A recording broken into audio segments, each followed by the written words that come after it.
Everyone, Radhe Radhe. तो आज की इस वीडियो में मैं कवर करने वाला हूँ atomic physics and nuclear physics का जितना है पीवाईक्यू जेईई मेंस 2025 में आया है, मैं वो सारा आज कवर करूँगा। तो स्टार्टिंग करते हैं एटॉमिक फिजिक्स से।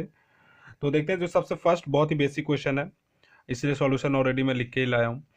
The number of spectral lines find करना है एटॉमिक हाइड्रोजन का, और यहाँ पे दिया हुआ है फोर्थ एनर्जी लेवल का। सिंपल सा चीज़ होता है कि number of spectral lines emitted का एक फॉर्मूला होता है इन C2। इन का वैल्यू कितना हो गया, फोर्थ एनर्जी यानी 4C2। 4C2 यानी 4 और n-1 तो 3/2। तो यहाँ पर जो करेक्ट आंसर हो जाएगा वो हो जाएगा 6। नेक्स्ट एक असर्शन रीजन है, उसमें दिया हुआ फर्स्ट क्या है कि emission of electron in photo electric effect can be suppressed by applying a sufficiently negative electron potential to the photo emission substance. क्या होता है कि जब हम लोग सफिशिएंट नेगेटिव पोटेंशियल क्या करता है तो रिपेल करता है, ठीक है। और सफिशिएंट नेगेटिव पोटेंशियल रिपेल करने के साथ ये क्या करता है कि stop the emitted electron from living the surface. जो इमिटेड इलेक्ट्रॉन सरफेस से जा रहा होता है ये उसको भी रोक देता है, ठीक है। अब रीजन, तो इस वजह से असर्शन क्या हो गया, सही हो गया।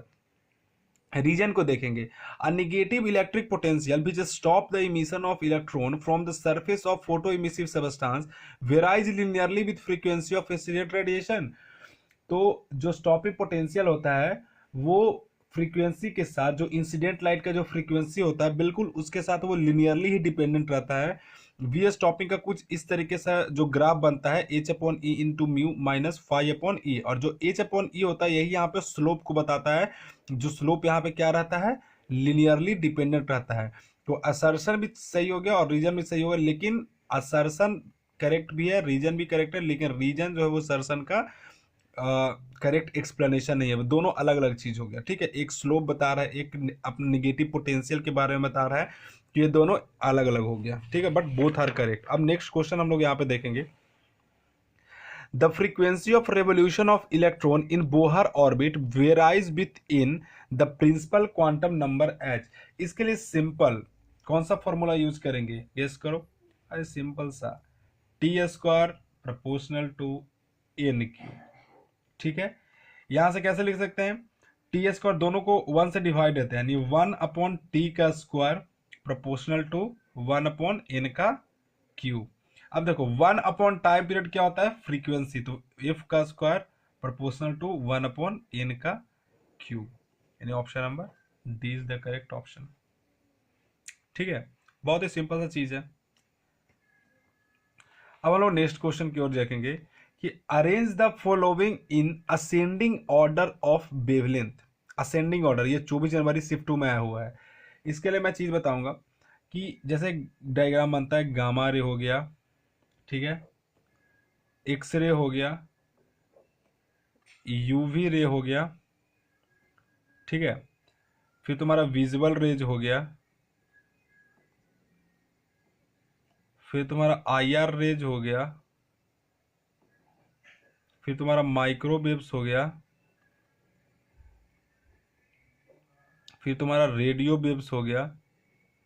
ये इतना वेव होता है, और इस डायरेक्शन में हम लोग जाते हैं ना कि लेफ्ट टू राइट की ओर हम लोग जब मूव करते हैं तो जो लैम्डा होता है वेवलेंथ वो इंक्रीज करता है लेफ्ट टू राइट में, ठीक है। लेफ्ट टू राइट में वेवलेंथ क्या करता है, इंक्रीज करता है। अब यहाँ निकाल लेंगे, सबसे छोटा इसमें देख लो, एक्सरे हो गया सबसे छोटा, क्योंकि असेंडिंग ऑर्डर में अरेंज करना, नहीं छोटा से बड़ा की ओर, तो λ4।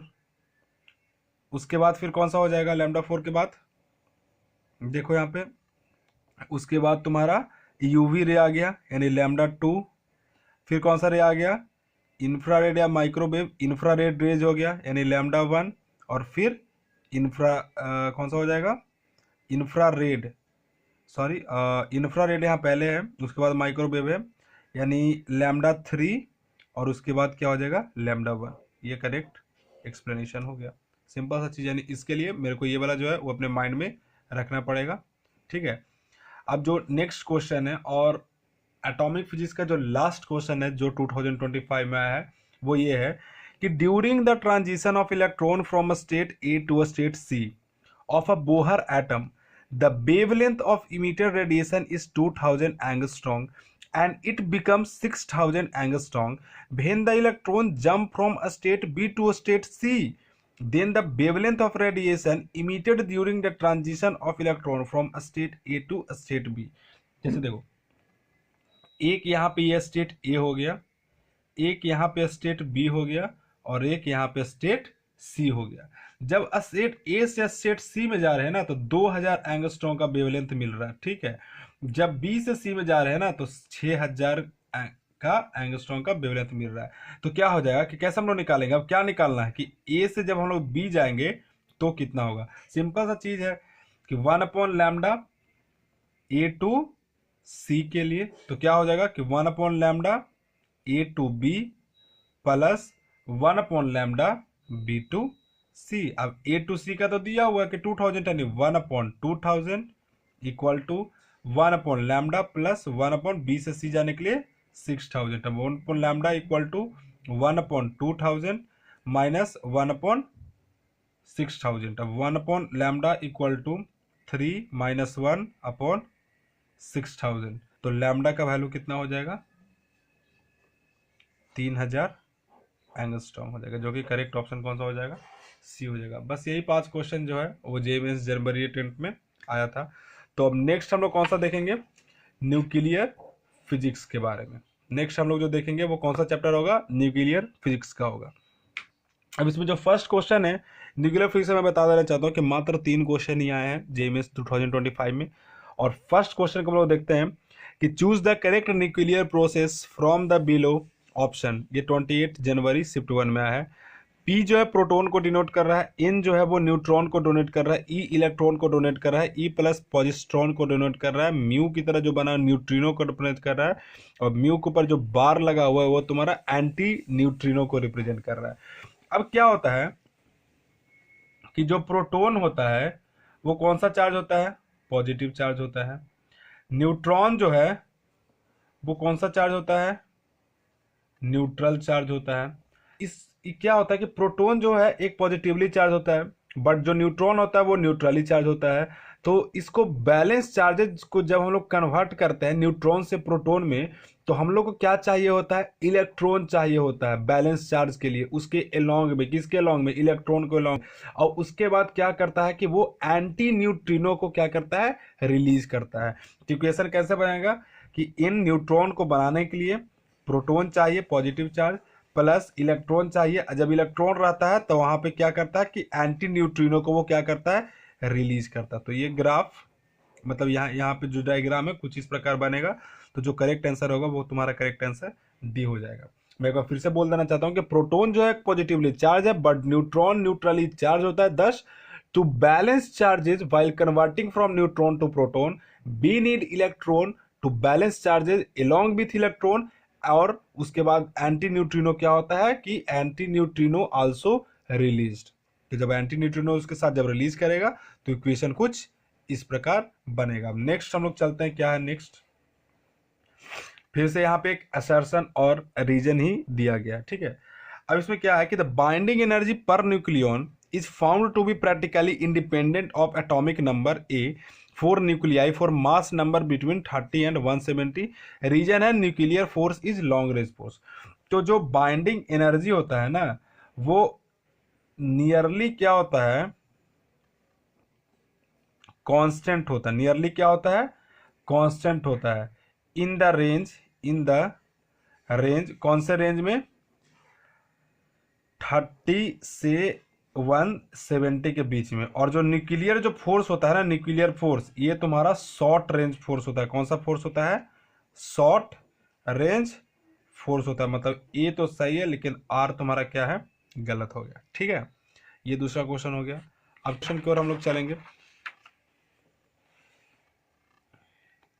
अब यहां से हम लोग देखेंगे थर्ड क्वेश्चन क्या बोल रहा है कि एक रेडियो एक्टिव न्यूक्लियस है N2 and 3 times the decay constant as compressed to decay constant of another radioactive nucleus N1 if the initial number of both nuclei are same.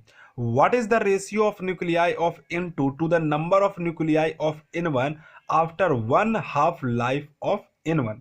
ठीक है, अब देखो सबसे पहले तो हम लोग ये जाना हो कि टी हाफ का फॉर्मूला क्या हो जाएगा, ln2 upon lambda, ln2 upon lambda. तो यहाँ पे क्या हो जाएगा कि λ2 क्या हो जाएगा कि 3 टाइम्स है, यानी 3 टाइम्स λ1 हो जाएगा। ठीक है, अब n नॉट जो है वो 1 किसके बराबर हो जाएगा, n नॉट 2 के बराबर, ये टोटल किसके बराबर हो जाएगा, n नॉट के इक्वल हो जाएगा। अब n नॉट निकालने के लिए, n1 निकालने के लिए क्या फॉर्मूला हो जाएगा, डी के कॉन्स्टेंट वाला formula, n1 e minus λ1 t half. तो n1 इक्वल टू क्या हो जाएगा, n नॉट e के पावर कितना हो जाएगा, ln2 t half equal to ln2, क्योंकि लैम्डा से लैम्डा तो वहां पे कट जाएगा, ln2। तो n1 इक्वल टू क्या हो गया, इसको जब हम लोग इक्वेट करेंगे तो n नॉट अपॉन 2 हो जाएगा। अब नेक्स्ट n2 निकालेंगे, n2 इक्वल टू क्या हो जाएगा, n नॉट e के पावर माइनस λ2 t2। तो n2 इक्वल टू क्या हो गया, n नॉट e के पावर माइनस 3ln2 हो जाएगा, क्योंकि 3 टाइम्स है ना। तो n2 इज इक्वल टू, अब यहाँ पे क्या हो गया, जब इसको इधर कैलकुलेट करेंगे तो 2 का क्यूब हो जाएगा, ln2 को जब कैलकुलेट करेंगे तो n नॉट अपॉन 2 का क्यूब कितना हो जाएगा, 8 हो जाएगा। ठीक है, अब यहाँ पे क्या बोल रहा है कि n2 अपॉन n1 करो। अब n2 कितना है, n नॉट अपॉन 8, n1 कितना है, n नॉट अपॉन 2। जब इसको हम लोग कैलकुलेट करेंगे तो 1/4 जो है हम लोग को करेक्ट आंसर डी आ जाएगा। तो ये बस इतना ही क्वेश्चन था न्यूक्लियर फिजिक्स और एटॉमिक फिजिक्स का। सो आज के लिए इतना ही। So thank you so much, और like and subscribe my channel. Thank you.